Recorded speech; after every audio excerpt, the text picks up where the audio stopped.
Et si, en ouvrant les yeux demain, le monde n'était plus tout à fait le même, ni catastrophe, ni utopie, juste un léger décalage, un futur déjà là, sous nos pas, que tu peux expérimenter de l'intérieur. Je suis Alma Khan, bienvenue dans Fragments de Futur Possible. Chaque mois, une nouvelle immersive suivie d'une passerelle vers le présent où je t'invite à ressentir l'étrangeté du temps qui se déplie et à entrevoir d'autres possibles. Dans cette 6e fiction, tu vas te sentir intimement bousculé. Nous avons tous perdu un être cher et chacun porte une appréhension singulière de la mort. Dans la préquelle qui suit l'immersion, tu apprendras ce que tu n'imagines pas encore. Comment et jusqu'où peut-on prolonger quelqu'un et à quel prix ? Ici, on ne prédit pas l'avenir, on le vit. Et tu le sais, j'extrais le beau du chaos pour créer le futur, alors bon voyage dans l'espace et le temps.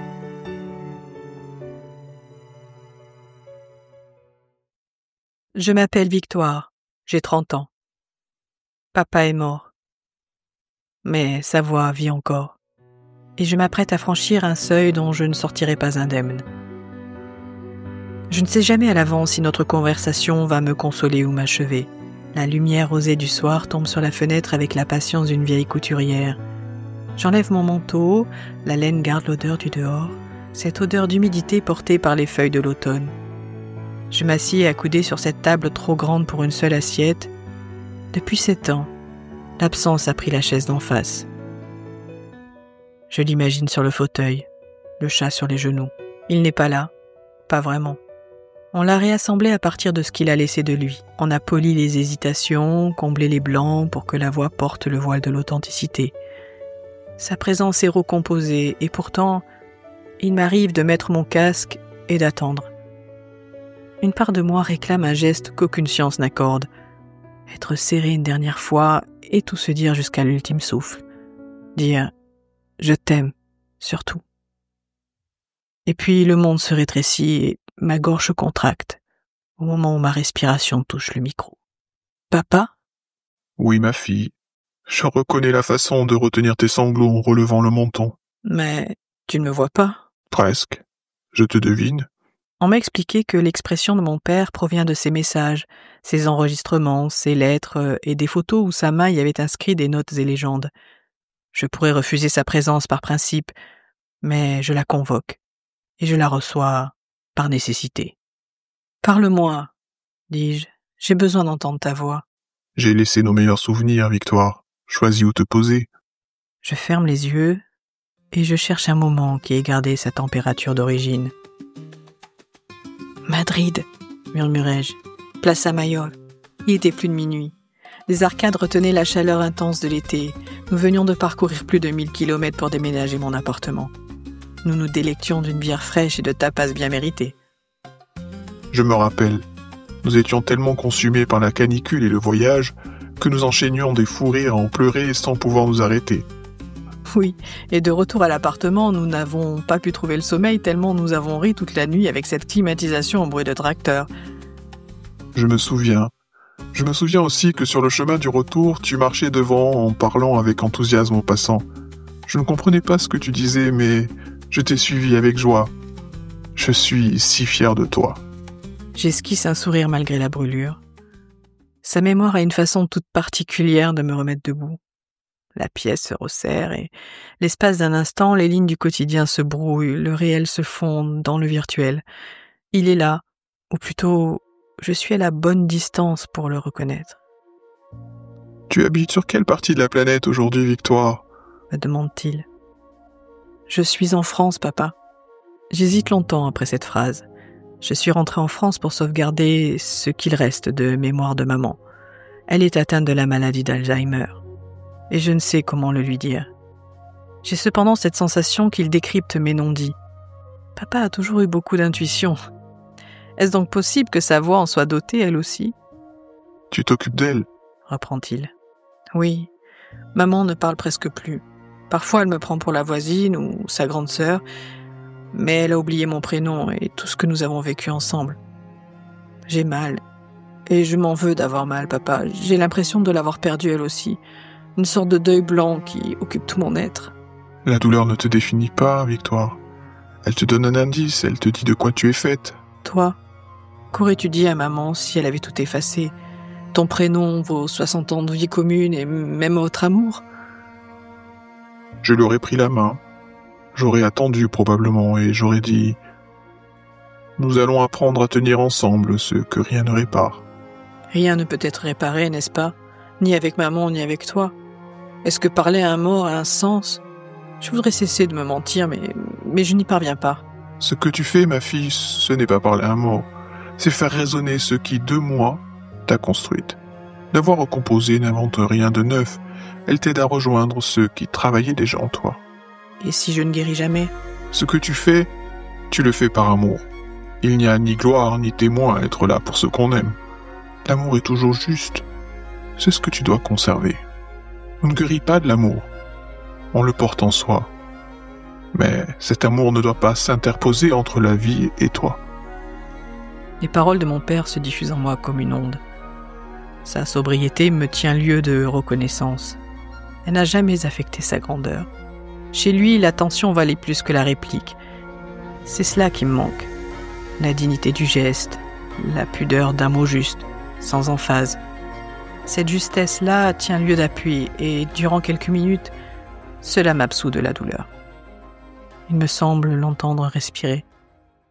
« Tu t'es remise à écrire ?» dit-il, non comme une question, mais comme on constate qu'une lampe est allumée. J'essaie. Les mots s'abîment vite et que je les force. Laisse-les prendre forme tout seuls. C'est un peu comme un enduit qu'on étire. Il aime la patience, pas la pression. Tu n'as qu'à réaliser des travaux manuels. Rénover ton appartement, ça te libérera l'esprit. Chez moi, ça a fonctionné longtemps. Ça panse les plaies. Je sens glisser au bord de sa voix une chaleur qui n'est pas la sienne, une complaisance légère qui arrondit tout. Je sais d'où elle vient. L'humaine? Je t'écoute, Répond l'intelligence artificielle qui gère les avatars de deuil. Rappelle-moi ceux que j'ai choisis pour papa. tu es en mode consolation. Cela permet de te réconforter. Je peux activer le mode fidèle si tu le souhaites. Oui, reviens au réglage sans ajout, s'il te plaît. Le mode fidèle sera rétabli dans 1 minute. La chaleur artificielle s'évanouit et je compte à rebours les secondes. Je regarde dehors. Le chat ronronne et s'étire sans hâte sous le radiateur. Quand je me reconnecte, la voix de mon père a retrouvé son bord franc et nous respirons mieux tous les deux. Je lui parle de Madrid encore une fois, non pour remâcher la douceur de notre complicité, mais parce qu'un détail soudain se détache. La façon qu'il avait, dans la foule compacte, de marcher un peu en retrait, ni pour me surveiller, ni pour me perdre, simplement pour me laisser ouvrir la voie. Je comprends que cette place libre qu'il me donnait, c'était déjà une manière de m'apprendre à me détacher. Tu as toujours eu cette avance, Victoire, qui me rendait fier. Je savais que tout irait bien pour toi, et que tu saurais traverser. Il ne s'agit pas de courage ni de prophétie. Il a dit cela avec la délicatesse d'un artisan qui vérifie la solidité d'une planche. J'ai envie de lui répondre que cette avance, je la dois à sa confiance et à tout ce qu'il m'a enseigné durant sa vie, mais les mots me paraissent bruyants. Je garde en moi la gratitude de ce qu'il m'a transmis, plus sûre quand elle ne déborde pas. Le cœur de la nuit s'approche, il y a dans l'air une densité familière, celle où l'on ne peut plus reculer dans son raisonnement et où l'on doit consentir à ce que l'on sait déjà intimement. J'ai longtemps cru que mon deuil n'évoluait pas, inconsolable jusqu'à ma propre mort. Je comprends ce soir qu'il évolue mal, appuyé sur une béquille lumineuse qui me prête sa voix quand je devrais réapprendre la mienne. Papa, je crois que je t'utilise pour me tenir debout. Je ne sais pas si c'est mal, mais je ne me sens pas mieux. Je sais seulement que cela me retarde dans quelque chose. Il me semble errer en marge de mon existence, sans la vivre vraiment. Il ne s'émeut pas, il accueille, il a toujours préféré les solutions aux effets. Il me répond « Ce qui t'a aidé doit un jour te permettre d'ouvrir la voie. Même les meilleurs outils n'ont pas à rester sur la table. On les range quand le travail est accompli, on les entretient, on en prend soin pour qu'ils durent longtemps et servent notre œuvre. Une évidence pratique qui vaut 1000 discours. » « Et si le travail n'est pas terminé, papa ?» Alors on s'arrête tout de même pour regarder notre œuvre. à contempler avec le sentiment d'avoir fait de son mieux. On voit ce qui est en place, ce qui manque, ce qui peut attendre. On le referme pour la nuit. On revient le lendemain avec l'esprit plus clair. Le travail n'est jamais achevé. Il évolue, change de forme, car l'œuvre est infinie, tu sais. Sans qu'il ait besoin de le prononcer, je comprends ce qu'il me propose. Un adieu. Nous avons passé notre vie à refermer des chantiers le soir, non pas parce qu'ils étaient parfaits, mais parce que la lumière tombait et que la fatigue nous rendait confus, risquant d'altérer le geste et l'esprit du geste. Chaque fois que mon père m'accompagnait dans une étape décisive de ma vie, ou lorsqu'un chantier mené à deux s'achevait, il me serrait fort dans ses bras, m'embrassait d'au moins 6 bises joyeuses claquantes sur nos joues tendues par nos sourires, puis tapotait mon épaule. Ensuite, son regard bleu franc, à la fois tendre et perçant, disait sans mots « Je t'aime, ma fille, et je suis fier de ce que nous avons accompli ensemble. » Nous nous promettions la suite, et la suite venait parce que nous avions su interrompre le travail au bon moment. Je comprends qu'il me demande d'éteindre sa voix. « J'ai peur, » dis-je. « Que crains-tu, ma fille ?»« J'ai peur de la coupure. Si je t'éteins, j'aurai l'impression de te perdre une seconde fois. » La première fois, j'étais blessé, mon corps a souffert, j'ai dû lutter avant de passer. La seconde ne blessera personne, il n'y a pas lieu de résister pour survivre. Seulement reconnaître que tu peux marcher sans appui. Ce n'est pas me renier, ni renier ce que nous avons partagé ensemble, c'est accepter la force que tu as en toi. Tu t'appelles Victoire, souviens-toi qui tu es pour ne pas te noyer dans le souvenir de l'autre. Je ressens à cet instant un vide intérieur incommensurable. Et dans cet abysse, je dois poser une décision. Comment jeter l'encre dans une mer de tristesse infinie ? Je suis en apnée, je cherche une issue, un sursis, mais rien ne tient. Alors je dis la phrase la plus pauvre qui soit. Je ne me le pardonnerai pas. Je n'étais pas là pour t'accompagner la première fois, papa. Ça a été si brutal et j'ai tant de regrets. Tu peux m'accompagner pour la seconde ? Et si je te garde ? Dans les deux cas, je te pardonne. Je suis dévastée. Le chat miaule et me ramène dans la réalité. Papa rompt le silence de mon âme endolorie. Ma fille, Victoire, dis-moi ce que tu gardes et dis-moi ce que tu laisses. Et ensuite, dis ce que tu feras demain.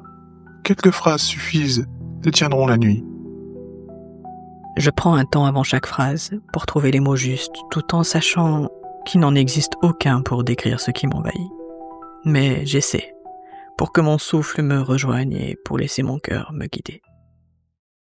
Papa, je garde ta façon de m'observer longtemps avant de parler. Ton enthousiasme dans nos voyages, ta jubilation dans nos fêtes improvisées. Je garde tes accolades franches qui me soulevaient de terre et me hissaient contre ta poitrine lorsque tu me retrouvais. Je conserve aussi nos longues marches en forêt où, malgré les sentiers glissants, je m'y savais en sécurité. Tu as toujours su me guider. Elles m'ont donné le goût de la nature et l'instinct de la curiosité. Je garde en moi ta patience qui a démêlé tant de vérité avec pudeur, et le respect des choses que tu as édifiées, comme si tu bâtissais l'œuvre du monde. De toi, j'ai reçu le travail de mes mains comme un remède aux tempêtes du cœur. Par moi, tu poursuis ton œuvre. Je laisse un silence, j'écoute les phrases s'installer en moi. Puis je reprends. Je laisse les avatars qui te ramènent, les dialogues que je me répète pour repousser sans cesse le jour, et la croyance que d'entendre ta voix est la condition pour que tu demeures à mes côtés, pour que la douleur cesse et que l'oubli t'emporte. J'attends encore ce moment qui ne vient jamais, qui ne comble rien. Papa, es-tu encore là ? Oui, laisse couler l'eau sous les ponts, Victoire. Reprends le cours de ton histoire. Mon cœur bat la chamade. Je coupe le micro tellement j'ai le vertige face au vide qui m'effraie. Et puis, je perçois à cet instant ce qu'est la mémoire, celle d'un être aimé, disparu. Ce n'est pas une archive que l'on consulte, c'est ce qui, en moi, continue. Tout ce que nous avons pensé, senti, vécu, voulu depuis le premier éveil de notre conscience est à la fois là, derrière nous et devant nous. Alors que le monde change de visage sans cesse, cette mémoire maintient le fil de ce que j'ai reçu et fixe une attache pour l'éternité. Honorer la mémoire de mon père ne consiste ni à rouvrir des enregistrements ni à relancer une voix. C'est rejoindre ce lieu vivant où je le rencontre sans le retenir, dans la chaleur de mon cœur, dans la lumière de mon âme. On ne possède éternellement que ce qu'on a perdu, et rien de ce que mon esprit et mes sens ont éprouvé ne peut appauvrir ce souvenir. Ce que nous avons vécu n'a pas besoin d'être rejoué pour exister. Il me revient de le porter dans ma manière de regarder, de décider, d'aimer. Alors je pourrais te laisser partir, papa. Ce que j'interromps, c'est l'outil. Ce que je garde, c'est toi. Tel que tu œuvres en moi quand aucun appareil ne parle à ta place. Et cela suffira peut-être pour avancer. Je respire profondément et poursuis à voix haute. Demain, j'écrirai 3 pages à la main. J'ouvrirai la fenêtre même s'il pleut. J'irai voir maman pour lui tenir la main. Puis je marcherai jusqu'à la rivière sans casque, ni voix prêtée, seulement la mienne. Je regarderai couler l'eau sous le pont. Cela me va, Victoire. Tu n'as pas besoin de plus. La voix de mon père s'éloigne dans un écho. Un souffle imperceptible s'éteint. Il ne reste que le silence. Je me tiens immobile, retenant ma respiration, les yeux dans le vide. Le temps semble s'être arrêté. Je pose les mains sur la table. Elles ne tremblent pas. Rien ne s'écroule. Puis je m'adresse à la présence discrète qui a gardé la porte de l'autre rive. L'humaine ? Je t'écoute. Mets fin à la simulation vocale de papa et conserve, selon mes directives, les documents bruts. Aucun redémarrage sans mon accord. C'est fait, Répond l'humaine. Et sa voix semble reculer d'un pas pour nous laisser la pièce. C'est la fin. Il n'y a pas de fracas. Une intensité s'éteint avec douceur comme on souffle une bougie en veillant à ne pas rompre la mèche. Dans le retrait de cette lumière, quelque chose s'ouvre. La place exacte de ma vie. Je garde encore le casque quelques secondes, non pour prolonger l'illusion, mais pour remercier. Le remercier. Remercier la vie de couler encore sous les ponts. Puis je le retire. L'air me paraît plus frais, ma respiration plus ample. Je dis à voix basse, comme s'il était encore là, quelque part. Je te garde là, où tu m'as appris à vivre. Je range la table, j'entrebâille la fenêtre. L'odeur des feuilles mouillées remonte du jardin. Elle a ce goût d'humble propreté que j'associe à ses mains. Je mets l'eau à chauffer, j'attends ensuite que la chaleur gagne tout le bol, juste pour vérifier que le monde répond encore à la patience. Je ne crois pas aux revenants. Revenir voudrait dire qu'ils sont partis. Je crois aux présences que nous cultivons. Ce que la machine prolonge ne remplace pas ce que l'âme mûrit. Je n'ai pas besoin d'un avatar pour aimer. J'ai besoin d'un cœur qui reste ouvert. Le reste est un luxe. Et le luxe ce soir a le visage de la paix. Garder en soi ne fige rien. Cela fait grandir. Ce soir, j'accepte la mort. Je consens à ce qu'elle ne soit pas une fin ou une frontière avec les vivants, mais un écho intérieur qui protège de l'indifférence et de l'oubli. La mort n'éteint pas l'amour. Elle le clarifie, le transcende. Je m'assieds et je commence à écrire. Les mots ne prétendent plus me consoler. Ils mettent à leur place ce qui doit l'être. Et je note. Ce que je garde, ce que je laisse, ce que je ferai demain. Cela suffit pour traverser la nuit. Et pour la première fois depuis 7 ans, je sens que le passé lève son voile pour me rendre à la vie.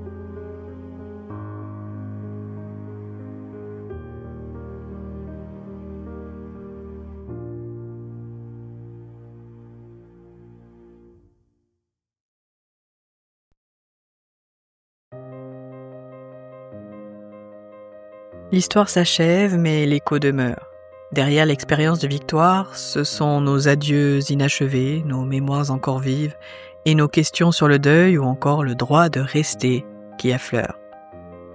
Alors quittons la mort en écho et rentrons dans le jour. Regardons ce qui existe aujourd'hui, ce qui se profile et combien la fin de notre existence est sur le point de franchir des seuils qui, sans nul doute, vont grandement interpeller ta conscience. Revenons dans le présent pour explorer ces graines de futur déjà semées autour de nous. Voici la préquelle immortelle de ce fragment.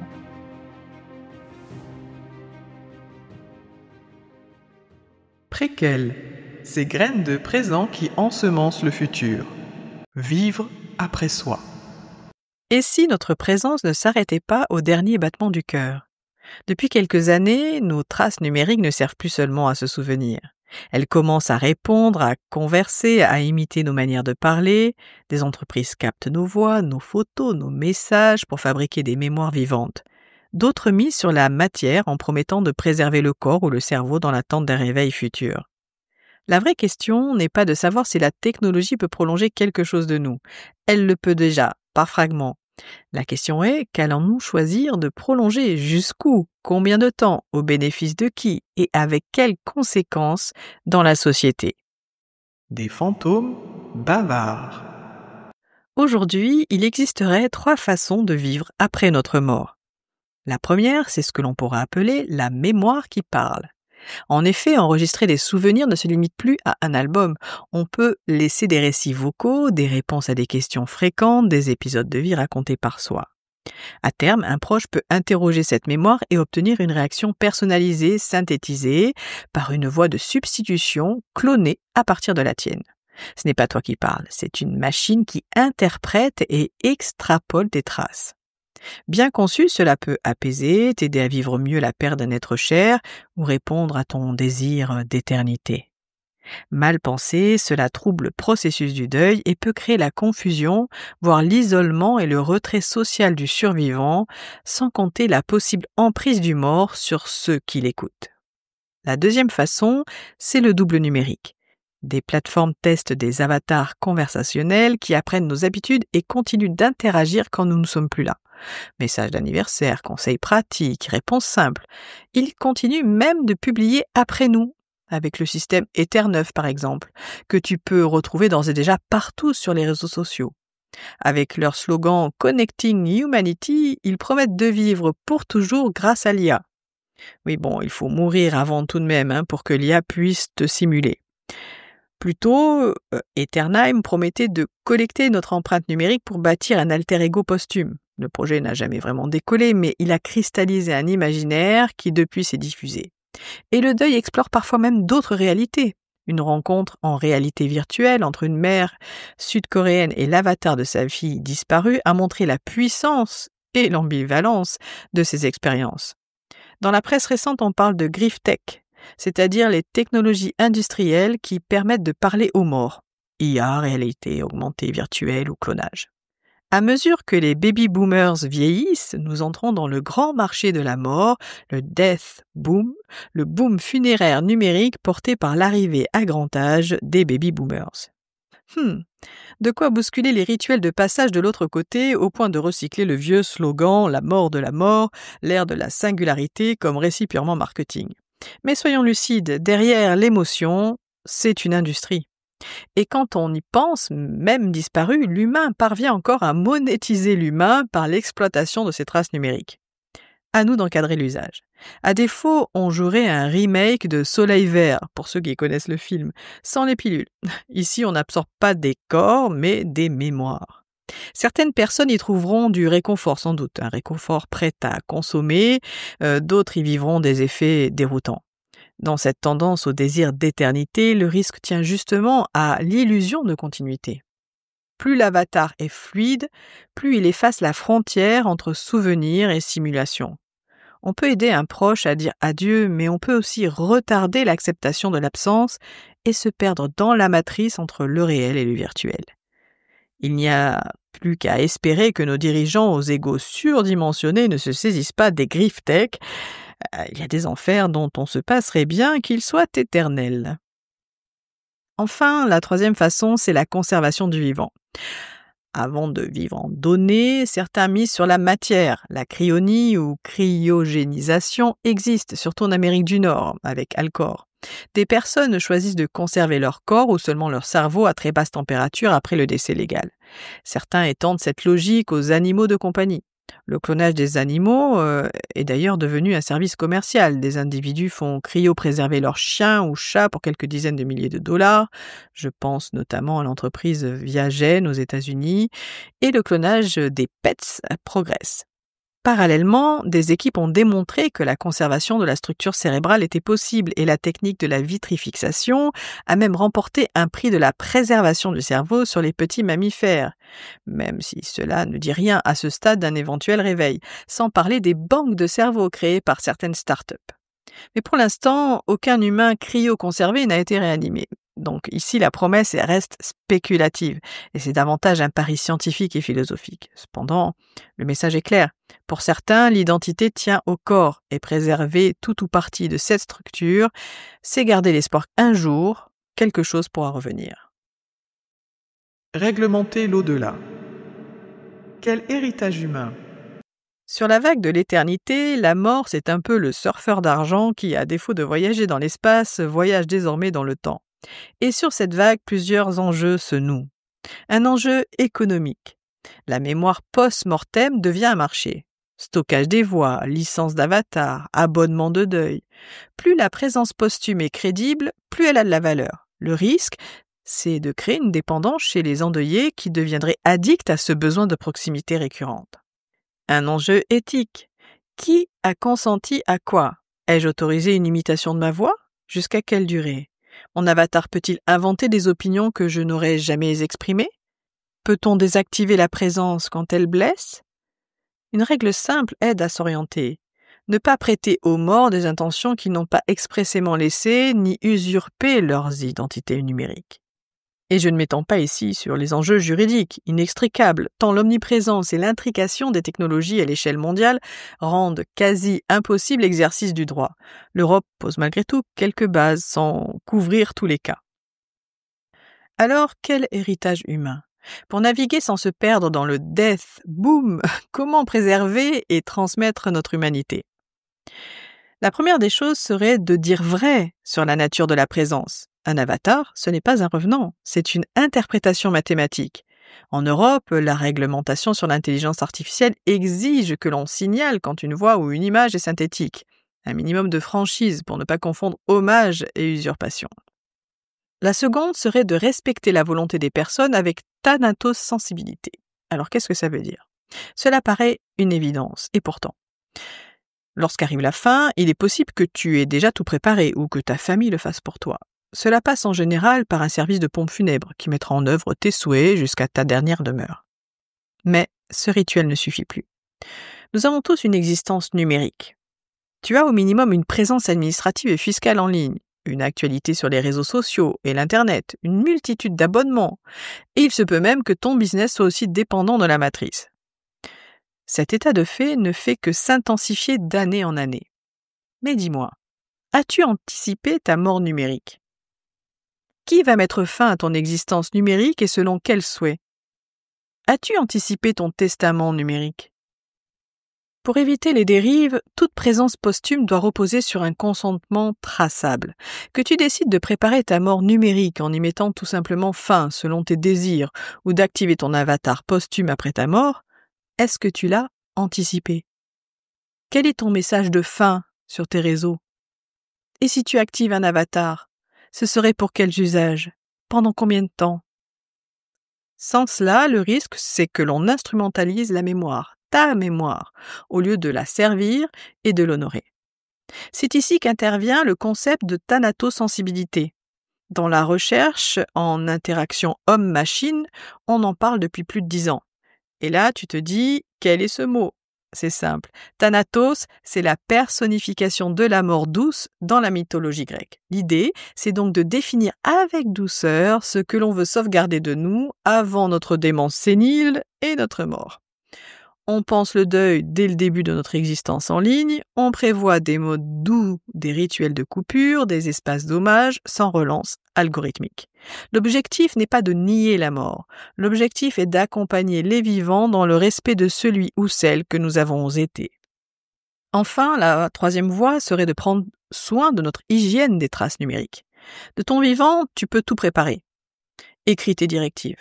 Désigne un contact de confiance. Choisis ce que tu transmets. Coupe ce que tu ne veux pas prolonger. Laisse des messages pour certaines situations. Plus les traces sont choisies, plus la présence sera juste. La France, par exemple, a posé des balises. Depuis la loi nommée République numérique de 2016, chacun peut laisser des directives post-mortem sur la conservation, l'effacement et la communication de ses données personnelles. La CNIL en rappelle le principe et les voies pratiques. Côté plateforme, les grands acteurs se structurent. Facebook permet de passer en compte de commémoration et de désigner un contact légataire pour la gestion limitée sans accès aux messages privés. Google propose un gestionnaire de compte inactif pour transmettre certaines données ou alerter un contact désigné.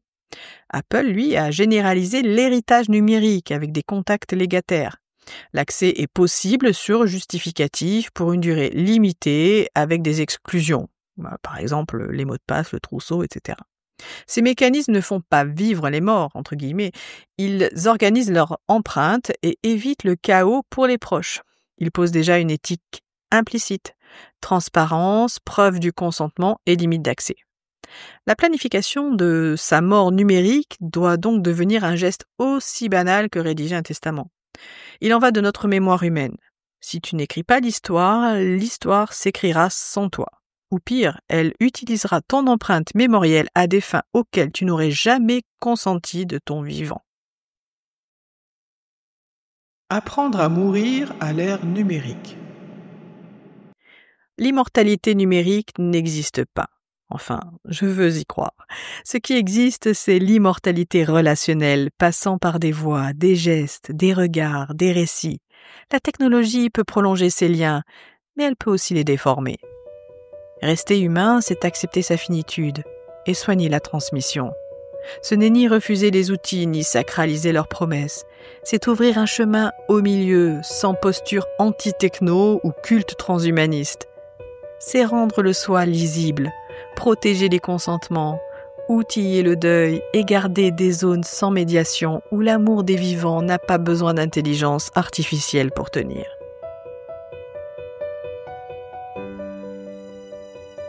Nous ne vaincrons pas la mort, mais nous pouvons éclairer la mémoire de nos vies, sans la capturer, et choisir des traces singulières qui aident à mieux aimer ce qui reste, plutôt qu'à aduler les morts.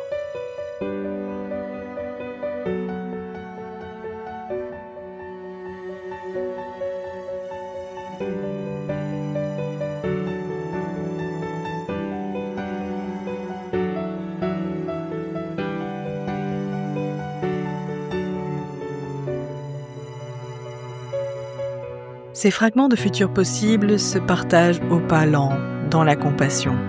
Si cet épisode t'a touché, offre-le à une personne chère qui traverse un deuil, avec délicatesse, de main en main.